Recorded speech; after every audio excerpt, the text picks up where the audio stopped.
Hello అండి. నేను doctor Kumar Krishnamohan Koganti, senior consultant general and laparoscopic surgeon, Renova hospitals Kompally అండి. లేటెస్ట్గా మనం ఈ లాప్రోస్కోపిక్ ప్రొసీజర్ వల్లనే వీలైనంత వరకు మినిమల్ ఇన్వేజివ్ ప్రొసీజర్ కాబట్టి విత్ లెస్ కాంప్లికేషన్స్, రికవరీ ఫాస్ట్గా ఉంటుంది కాబట్టి వీలైనంత వరకు మనం లాప్రోస్కోపిక్ ప్రొసీజర్స్ అడ్వైస్ చేస్తూ ఉంటామండి. లాప్రోస్కోపిక్ ప్రొసీజర్స్కి, ఓపెన్ ప్రొసీజర్స్కి రెండు పాజిటివ్స్ నెగిటివ్స్ ఉంటాయండి. So it all depends on the experience of the surgeon. దాంట్లో రెకరెన్స్ రిలేటెడ్ ఇష్యూస్ కానీ ఎక్కువగా ప్రొసీజర్స్ చేసే దగ్గర రిజల్ట్స్ బెటర్గా ఉంటాయండి. So compare to open procedures compare to laparoscopic ప్రొసీజర్స్లో ఏంటంటే మనకి అడ్వాంటేజెస్ ఏంటంటే చిన్న కీ హోల్స్ చేస్తాం కాబట్టి సో మెథడ్ అయితే సేమ్ ఉంటుందండి. ఈ హర్నియా రిపేర్కి సంబంధించి ఏదైతే ఉందో, ఎక్కడైతే డిఫెక్ట్ ఉందో దాన్ని ఐడెంటిఫై చేసి మనం కంటెంట్స్ ఏదైతే ఉన్నాయో రెడ్యూస్ చేసి ఆ డిఫెక్ట్ని అప్రాక్సిమేట్ చేసి దానికి అడిషనల్గా మనము మెష్తో ఆ డిఫెక్ట్ని రీఎన్ఫోర్స్ చేయాల్సి వస్తుందండి. ఏదైతే అబ్డామినల్ వాల్లో డిఫెక్ట్ ఉందో దాన్ని క్లోజ్ చేయడానికి మెష్ యూజ్ చేయాల్సి వస్తుంది. సో అది లాప్రోస్కోపిక్ ప్రొసీజర్ అని కానీ ఓపెన్ ప్రొసీజర్లో కానీ మనం మెష్ అయితే యూజ్ చేస్తూ ఉంటాము.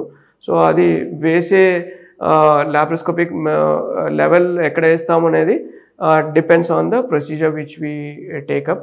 ఓపెన్ ప్రొసీజర్లో అయితే మజిల్ లేయర్ పైన ఉంటుంది, లాప్రోస్కోపిక్ ప్రొసీజర్లో అయితే మజిల్ లేయర్ కింద ఉంటుంది. సో అది అడ్డుగోడలాగా మనము అడిషనల్ రీఎన్ఫోర్స్మెంట్ మెథడ్ లాగా యూజ్ చేస్తాము. సో లాప్రోస్కోపిక్ ప్రొసీజర్స్లో ఏంటంటే అడ్వాన్స్డ్ ప్రొసీజర్స్ కాబట్టి చిన్న కీ హోల్స్తోనే మనము సో ద హర్నియాస్లో కూడా రకరకాల కామన్గా ఏంటంటే మనకి ఇంగ్వైనల్ హర్నియాస్ ఉంటాయి, తర్వాత ఇన్సిషనల్ హర్నియాస్ ఉంటాయి, అంబ్లికల్ హర్నియాస్ ఉంటాయి, వెరీ రేర్గా పారాంబలికల్ లంబార్ హర్నియాస్ ఇలాంటివి ఉంటాయి, డయాఫ్రమెటిక్ హర్నియాస్ ఉంటాయి, కొన్నిసార్లు ఇంటర్నల్ హర్నియాస్ కూడా ఉంటాయి.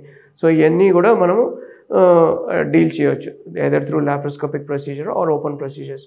బట్ ఇప్పుడు ఉన్న లేటెస్ట్ అడ్వాన్స్తో preferred method is laparoscopic procedure. So laparoscopic ప్రొసీజర్స్లో ఏంటంటే అడ్వాంటేజ్ ఎర్లీ రికవరీ ఉంటుంది.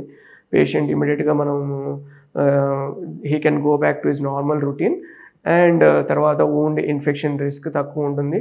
ఇవన్నీ అడ్వాంటేజెస్ ఉంటాయి కాబట్టి సో పేషెంట్కి లాప్రోస్కోపిక్ ప్రొసీజర్స్ అడ్వైస్ చేస్తూ ఉంటామండి. అదే patients who are not fit for laparoscopic procedures వాళ్ళలో ఈ ఓపెన్ మెథడ్ తర్వాత కొన్నిసార్లు ఎల్డర్లీ పేషెంట్స్, కొన్ని హై రిస్క్ వాళ్ళకి జనరల్ అనస్థీషియా కానీ ఇలాంటి హై రిస్క్ ఉన్నప్పుడు, లేదంటే కొన్నిసార్లు రిపీటెడ్ సర్జరీస్ అయ్యి ఆల్రెడీ మళ్ళీ మెష్ వేసినా కూడా మళ్ళీ వచ్చిన వాళ్ళల్లో లోపల పేగులన్నీ అతుక్కుపోయి లాప్రోస్కోపిక్ ప్రొసీజర్స్లో మనము అప్రోచ్ అవడానికి ఇబ్బంది ఉన్నప్పుడు, రిస్క్ ఎక్కువ ఉన్నప్పుడు వీళ్ళలో హర్నియాస్ ఓపెన్ ప్రొసీజర్స్లో చేయడానికి వీలు ఉంటుందండి.